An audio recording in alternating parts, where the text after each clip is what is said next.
लाइए एक और प्रोग्राम लिख लेते हैं। इस बारी हम सिंपल इंटरेस्ट कैलकुलेट करेंगे। तो हम स्टार्ट करते हैं चीज़ों से।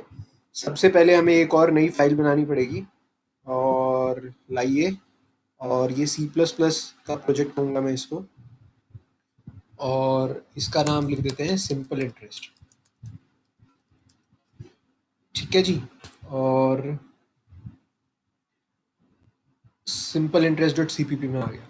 सो ये ऑलरेडी जो जो चीज़ें लिखी हुई हैं वो हमने ऐसे ही रहने दी, और हम यहाँ पर अपने हेलो वर्ल्ड को उड़ा देते हैं। बाकी सारी चीज़ें जैसे लिखी हुई हैं वैसे ही रख लेते हैं। और जैसे हम मैथ के अंदर लिखते हैं हम कुछ कुछ वैसे ही लिखेंगे। एक पी नाम का वेरिएबल मैंने बना दिया और उसके अंदर वैल्यू मान लीजिए मैंने ये रख ली, और जो रेट ऑफ इंटरेस्ट है मैं उसको 10% रख लेता हूँ, और जो मेरा टाइम है उसको मैं 1 ईयर लिख देता हूँ। ठीक है, सिंपल इंटरेस्ट कैलकुलेट करना है। फिर S I equal to simple अपना फॉर्मूला लिख देते हैं, P into R into T. और क्योंकि ये वाला P into R into T ये मैं पहले कैलकुलेट करवाना चाहता हूँ, तो मैं इसको पैरेंथेसिस के अंदर लिख लेता हूँ। ठीक है, बोर्ड मास के हिसाब से क्या होता है, जो चीज़ें ब्रैकेट के अंदर होती हैं वो पहले कैलकुलेट होती हैं, और फिर ब्रैकेट के बाहर की चीज़ें कैलकुलेट होती हैं। तो मैंने P into R into T पहले कैलकुलेट करवा दिया। ठीक है, ये मैंने बीच में इनके मल्टीप्लाई लिख दिया, और जैसे लिखना चाहिए वैसे लिख दिया। उसके बाद मैं एस आई की वैल्यू, इस वेरिएबल की वैल्यू मैं प्रिंट करवाना चाहता हूँ कंसोल पे, तो मैंने ये कमांड लिख दी। यहाँ तक कोई दिक्कत?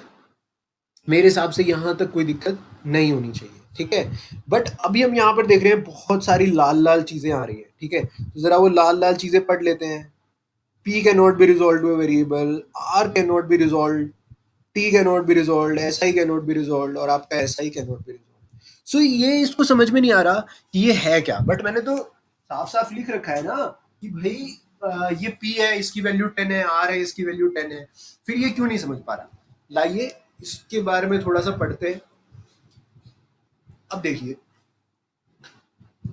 जब भी हम कंपाइलर को ये बताना चाहते हैं ना कि भाई ये एक वेरिएबल है P और इसकी वैल्यू 10 है, तो हमें दो चीज़ें बतानी पड़ती है।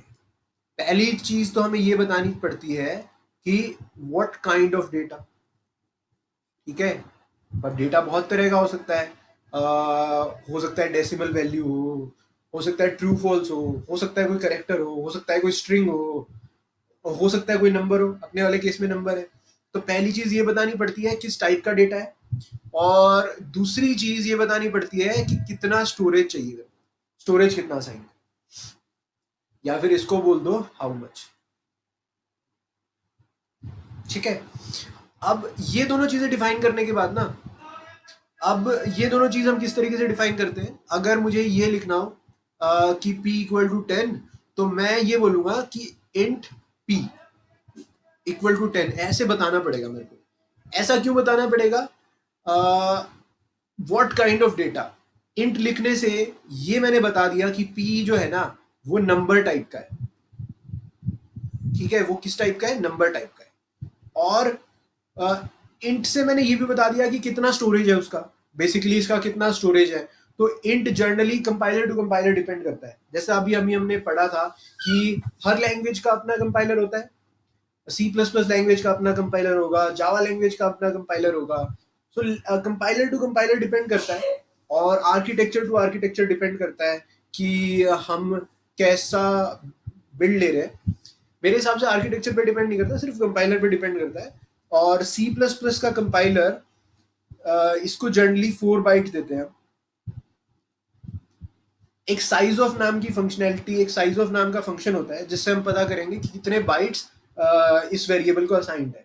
ठीक है, तो उससे पता कर लेंगे, बट जनरली मेरे हिसाब से 4 बाइट मिलते हैं। ठीक है, तो हमने ये बता दिया इसको कि 4 बाइट की मेमोरी चाहिए, और ये नंबर टाइप का है। जो जितना हमें बताना था हमने बता दिया। और ये बेसिकली स्टोरेज में, हमारी मेमोरी में कहीं 4 बाइट का स्पेस होगा, और वो जो 4 बाइट का स्पेस होगा वो 4 बाइट का स्पेस कहीं पर एलोकेट कर देगा। ठीक है, कहीं पर बता देगा कि हाँ भाई ये 4 बाइट का स्पेस पी को एलोकेटेड है, पी की जो वैल्यू है वो यहाँ पर आएगी। अब इसका कुछ ना कुछ एड्रेस होगा, उस एड्रेस का नाम पता है हम क्या दे देते हैं? हम पी दे देते हैं। हम बोल देते हैं कि ये जगह, ये प्लॉट, ये स्पेस किसको एलोकेटेड है? पी नाम के बंदे को एलोकेटेड। अब जब भी मुझे पूरी मेमोरी के अंदर इस स्पेस पर डायरेक्टली जाना होगा तो मैं पी नाम को यूज करूँ और इसके अंदर वैल्यू 10 लिख दी, तो इसका मतलब है कि यहाँ पर 10 स्टोर हो जाता है। इस तरीके से 10 स्टोर नहीं होता है। हम बाद में देखेंगे कि बाइनरी में किस तरीके से 10 स्टोर होता है, बट अभी के लिए मान लो कि 10 इस तरीके से स्टोर होता है। ठीक है, अब इस तरीके से हमें चीजें करनी पड़ेगी। ठीक है, फिर ऐसे ही हमें एक आर डिफाइन करना पड़ेगा। आर की वैल्यू भाई 10% रेट ऑफ इंटरेस्ट है, और एक टी नाम का हमें वेरिएबल डिफाइन करना पड़ेगा जिसके अंदर वैल्यू रखनी पड़ेगी 1।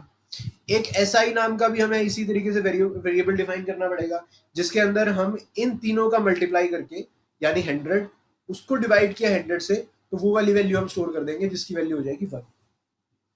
तो एसआई के अंदर ये वैल्यू स्टोर हो गई।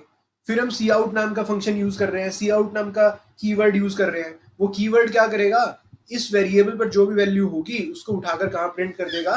कंसोल पे प्रिंट कर देगा। तो इस तरीके से हमें काम करना है इसके अंदर। मेरे हिसाब से वेरिएबल की कहानी समझ में आ गई होगी। लाइए इसको ठीक कर देते हैं। तो यहाँ पे मैं 10 लिखूंगा तो मेरा काम ठीक हो जाएगा। आर लिखूंगा तो ये भी काम ठीक हो जाएगा, ये भी एरर चला जाएगा। टी लिखूंगा तो ये वाला काम भी मेरा ठीक हो जाएगा, और एस आई लिखूंगा तो ये वाली चीज भी मेरी ठीक हो जाएगी। कंट्रोल एस करके मैंने इसको पूरे को सेव कर दिया। अगर मैं इसको थोड़ा सा बड़ा करूं तो इस तरीके से मैंने इसको पूरे को सेव कर लिया। अब बात करते हैं कि जो हमारे अभी एरर्स आए थे वो कौन से वाले एरर्स थे। जो एरर्स, अगर मैं इसको दोबारा से लिखूं तो अब ध्यान से देख पाओगे कि यहाँ पर एक एरर आ गया। तो जो एरर इस तरीके से पकड़ में आ जाते हैं ना, कि मतलब एडिटर पर ही जो लिखे हुए आ जाते हैं कि दिस इज एन एरर, उन्हें हम कंपाइलेशन एरर कहते हैं। ये ग्रामर की गलती है। यहाँ पर हमने रूल्स फॉलो नहीं किए सी प्लस प्लस लैंग्वेज के, और हमें टेक्स्ट एडिटर पे ही उन्होंने बता दिया कि आपने कुछ गड़बड़ की है। दोबारा से इंट लिख लेते हैं, ये एरर्स चले जाएंगे। इसको रन करने के लिए हम क्या करेंगे? सबसे पहले हम इसको बिल्ड करेंगे, और बिल्ड हम कैसे करेंगे? कंट्रोल बी से मैंने बिल्ड कर दिया। यहाँ पर आप देख सकते हो कि सिंपल इंटरेस्ट नाम का मेरा जो फंक्शन है वो बिल्ड हो गया। उसके बाद ये हरे बटन के नीचे जो ड्रॉप डाउन है मैं उसके ऊपर जाऊंगा, और यहाँ पर कहीं पर भी मेरे को सिंपल इंटरेस्ट नहीं दिख रहा। तो सिंपल इंटरेस्ट नहीं दिख रहा तो यहाँ पर रन एज में भी कुछ नहीं आ रहा। एक बार हम रन करके देखते हैं, और रन करके हमारा सिंपल इंटरेस्ट वाली चीज अभी चली नहीं।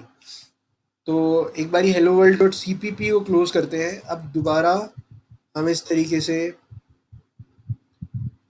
अब भी नहीं आया मेरा ऑप्शंस में, दोबारा से इसको बिल्ड करते हैं। सिंपल इंटरेस्ट बिल्ड हो गया, और दोबारा से मैं hello world dot E X ही रन हो गया। रन एज का ऑप्शन नहीं आ रहा मेरे पास।